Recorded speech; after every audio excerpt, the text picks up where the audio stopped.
All suffer affliction. All people who are cast into the furnace of affliction are not chosen. There are those who think that because they are tried, afflicted, and tempted, they are the children of God, whereas they are no such thing. It is a great truth that every child of God is afflicted, but it is a lie that every afflicted man is a child of God. Every child of God will have some trial or another, but every man who has a trial is not necessarily an heir of heaven.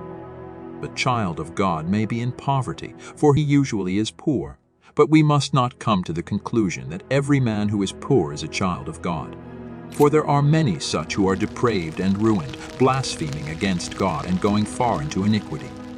A child of God may lose his property, but we are not therefore to conclude that every bankrupt or every man who loses his riches is a vessel of mercy. The child of God may have his crops blasted, and mildew may seize his fields, but that does not prove his election, for multitudes who never were chosen of God have had the mildew and the blast as well as he.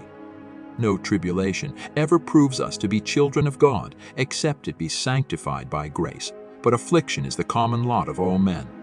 Don't think that because you happen to be troubled and because you are poor, sick, and tried in your minds, that therefore you are a child of God. If you do imagine so, you are building on a false foundation.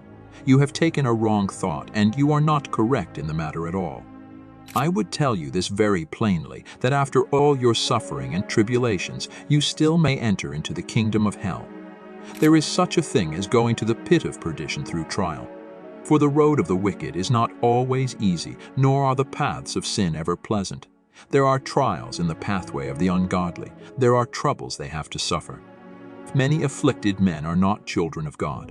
Many of you, no doubt, can recollect persons in your lifetime whose afflictions made them worse instead of better.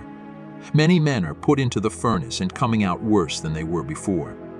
And it is written in the book of Ezekiel, "And the word of the Lord came unto me, saying, Son of man, the house of Israel is to me become dross. All they are brass and tin and iron and lead in the midst of the furnace. They are even the dross of silver.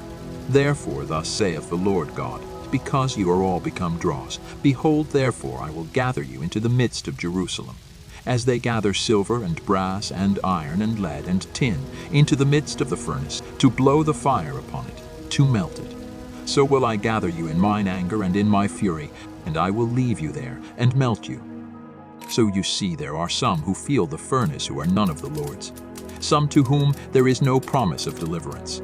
But God leaves them there as dross is left to be utterly consumed.